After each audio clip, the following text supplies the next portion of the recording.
Have you ever thought to yourself how domineering your parents are? How they seem to want to control everything you do, what you eat, what you watch, who you're friends with. For some, that's just the angst every child goes through when slowly developing their own personality and interests. For some, it's the unfortunate reality of the so-called tiger and helicopter parents. And for some, there are those who take their parenting to disturbing and almost murderous extremes. The Philippines is known for many things, but chief among them is the strong familial bond Filipino families foster with one another. It is almost common for families and even extended families to live in one house. While some will think it is stressful to have the extended family and parents under one roof, others will say that it is just a matter of understanding and respecting one another. However, one family man took those values to the extreme that bordered along the line of unreasonable parenting and excessive need for dominance and authority. Lydia Cabading was a shy 23-year-old medical intern at the University of Santo Tomas in Manila. She was gentle and polite and a well-put-together young woman. She kept to herself most of the time, and whenever her classmates would invite her out to after-school breaks and coffee, she would simply tell them that she had to be home at a scheduled time and would leave early if ever it was getting late. And most of the time, she would say, "I have to tell my father first." Quite a considerate and well-brought-up young lady. A girl of that era, particularly the late 1950s to early 1960s, was the epitome of the ideal Filipino woman. But there seemed to be something hiding behind the well-coiffed hair and perfectly manicured nails, something that somewhat terrified her. At school, she met one Leonardo Quitangon, a doctor who was 12 years her senior.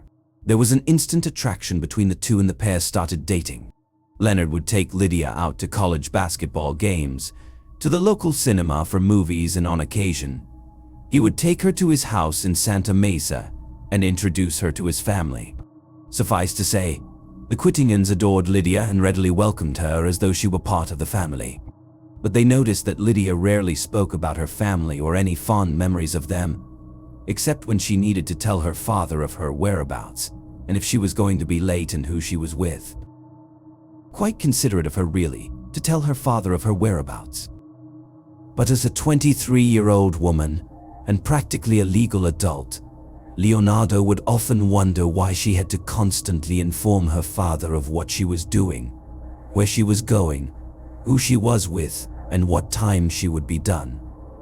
Most women her age, let alone in a relationship, would simply say that she was busy or with her boyfriend.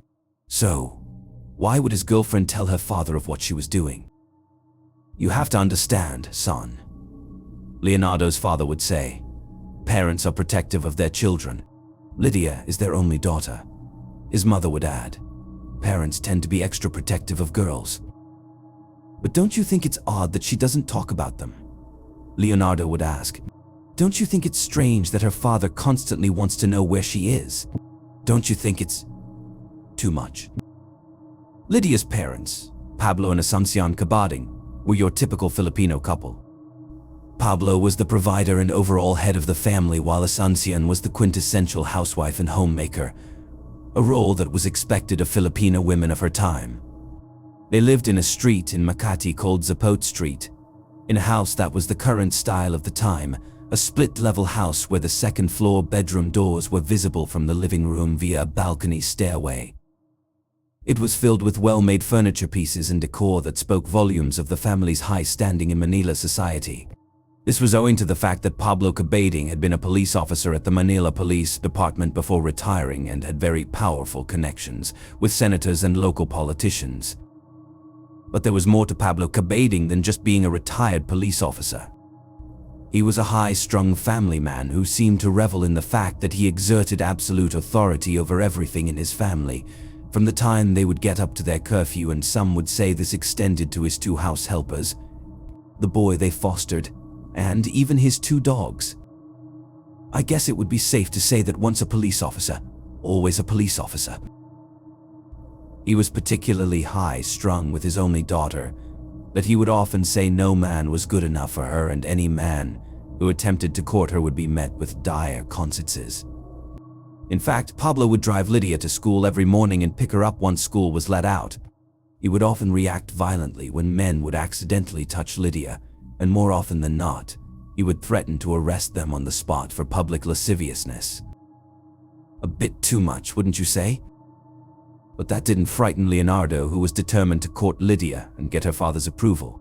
He would often tell himself that Mr. Cabading was just a very devoted father who only wanted what was best for his daughter. He would visit the house and introduce himself to the Cabadings. Mrs. Cabading seemed to like Leonardo a lot, especially since he was helping Lydia prepare for the board exams. Mr. Cabading, on the other hand, would be upfront with him. My daughter has had many men come to court her, but they never lasted 10 minutes inside this house. I didn't like them and I told them to get out. He would put his hand on Leonardo's shoulder and add with a somewhat approving tone, "But you are different. You are a good, well-rounded young man. I like you." Mission accomplished, yes? Mr. Cabading seemed to approve of Leonardo, but oh, was he mistaken. You see, that's just how Pablo Cabading works. When Lydia passed the board exam, the couple approached Mr. and Mrs. Cabading and sought their permission for marriage. Mr. Cabading agreed, but under two conditions: they were to have a lavish wedding and that Leonard would need to pay 5,000 Filipino pesos as a dowry. Back in the day, Filipino peso 5,000 was equivalent to 500,000 pesos. That was a lot of money. Money that Leonardo unfortunately had no access to. But because he loved Lydia, he decided to work long hours just to raise the needed dowry. He managed to raise 3,000 Filipino pesos, just 2,000 short of the targeted dowry. By some miracle, Pablo Cabading agreed to take the 3,000 pesos under one condition: that, after the wedding, the couple will live in the house located in Zapote Street. "I have built the house for Lydia, and I want her to live there, even when she's married," he told Leonardo. "Besides, her mother can't bear to be apart from her. I hope you understand." The couple agreed and were wed in a lavish ceremony where most of Lydia's principal sponsors were prominent members of society, like a governor's wife and a young senator named Ferdinand Marcos, the latter who would eventually become the country's infamous president and dictator. After the wedding, the couple moved into the house. And that is where Leonardo realized that he had just stepped into his own personal nightmare. The couple would find themselves at the mercy of Pablo Cabading. This was evident in his strange need to be involved in every aspect of Lydia and Leonardo's life. They weren't allowed to be together for long periods of time. If the couple had a suggestion, it would automatically be shut down by Pablo's booming and opinionated decision. Leonardo would notice that even his new mother-in-law, Asuncion, rarely voiced her opinion. She had the trademarks of a completely submissive woman who would only act if Pablo gave her permission to. On more than one occasion, whenever Leonardo and Lydia would go to the movies, Pablo would insist on being taken along. He would even scowl and get irate if he sat in the back of the car while they sat in front. He insisted on sitting in front with them. And then there was the nightly ritual of the household gathering together in the living room and sitting in silence while Pablo talked and talked, mostly about himself and the way things were run. When it was time for the couple to go to bed, Pablo frowned upon seeing them go up together and the thought of them spending the night together. He quickly told Lydia to sleep with her mother. Much to Leonardo's disappointment, Lydia agreed and he was left all by himself. At one point, Leonardo, upset at the way things were developing, made his way to his parents' home. They were stunned to see a slightly exhausted and frail-looking Leonardo and asked what was wrong. Leonardo replied that his car had broken down and was getting it fixed. When they asked why he couldn't go home, Leonardo replied that Pablo implemented an extremely strict curfew for everyone in the house to follow. The doors are locked. The windows are closed and no one can get in or out once curfew is passed. His brothers suggested they try going back to the house to explain. But when they got there, true to Leonardo's words, the house as locked up and practically dark. No matter how many times Leonardo would bang his hands on the gate, no one would open up. They would then return to their parents' house and Leonardo spent the night there. When he finally got back to the house the next day, he was greeted by a smirking Pablo who would say, Where were you? Were you at a basketball game? When Lydia was about to take her oath as a fully certified doctor, Leonardo was forbidden by Pablo from attending the ceremony. When asked why he couldn't be there for his wife's big day, Pablo said that he was the one who sent Lydia to school and paid for her education, and since Leonardo did not contribute much, he wasn't allowed to share in the glory. The somewhat callous and lack of empathy Pablo had for everyone in the house was more than enough for Leonardo to take. He wanted very much to take his new wife away from that environment and start fresh. When he voiced his intent to take Lydia away, Pablo would respond with an ominous threat. "If she goes with you, I'll shoot her in between the eyes and make you watch." This was the straw that broke the camel's back, so to speak, and in less than 2 months, Leonardo moved out on his own and stayed with his family in Santa Mesa, and the unhappy Lydia would always be accompanied by either a servant or her parents whenever she would go out. This was heartbreaking to say the least, but Leonardo knew that this was the only way he knew how to keep her safe and alive. After all, Pablo Cabading's volatile temper could very well do more damage if left opposed and defied. So you can imagine how surprised Leonardo was when he suddenly got a phone call from none other than Lydia herself, telling him that she could no longer take it anymore and wanted him to get her out of the house.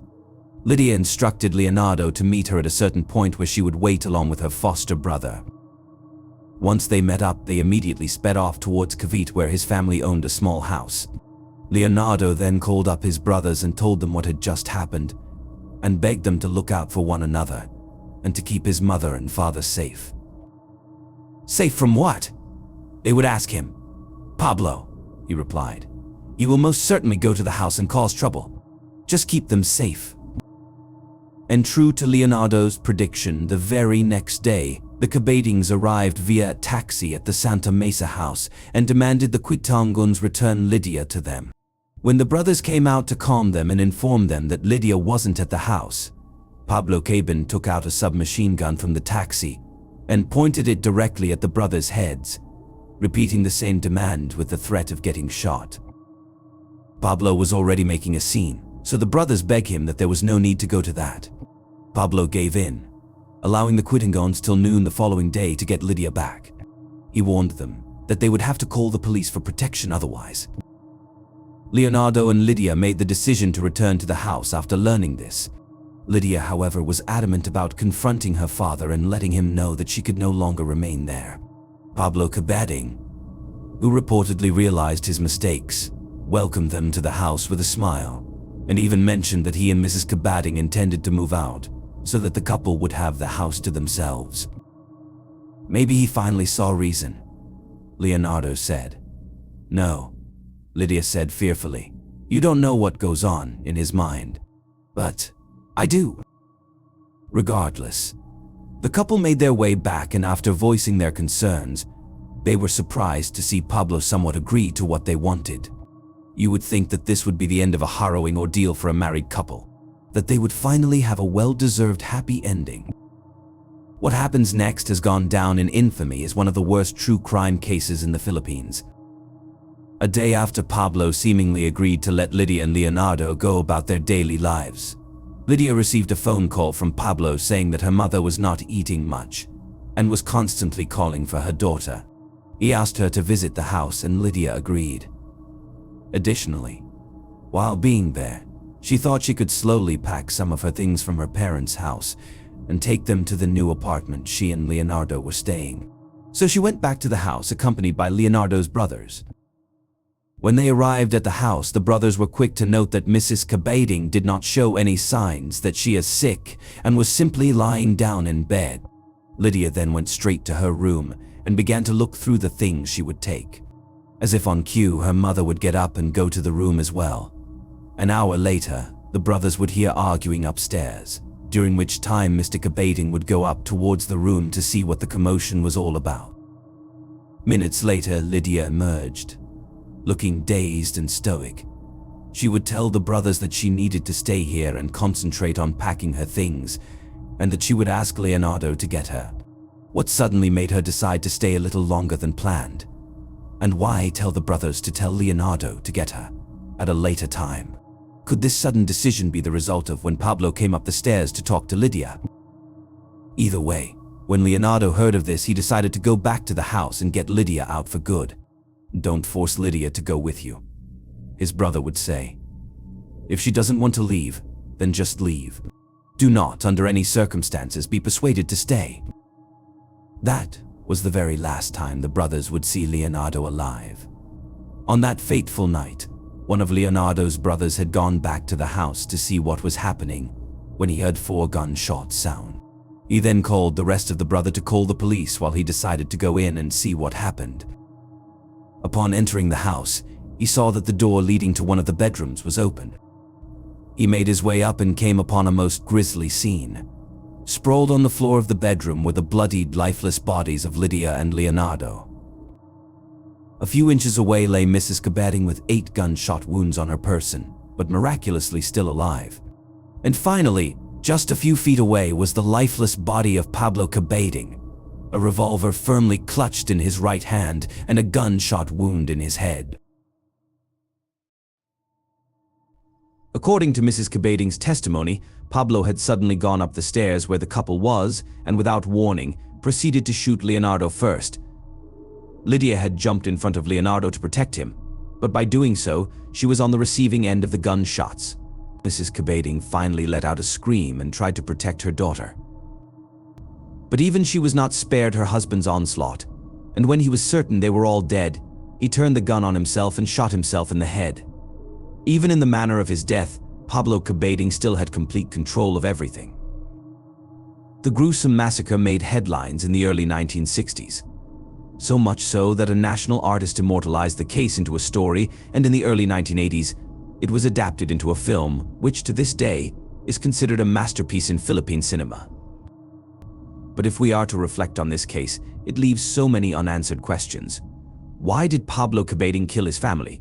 Why was he overtly protective of his daughter? Why did he have the need to have absolute control? Many would say that it was jealousy due to Leonardo replacing him as the central male figure in Lydia's life. Or perhaps there is a much darker reason as to why Pablo did what he did. Regardless, to this day, no one really knows what went through his head when he began killing them. But one thing's for certain, Pablo Cabading was deeply and pathologically obsessed with keeping his daughter at his side at all times. And when an outsider came in and wrecked his seemingly perfect life, like any perfectionist, he took it upon himself to fix the problem. Well, folks, that's all you need to hear about this tragic case. If you have anything to say, comment your thoughts below. Do share and subscribe.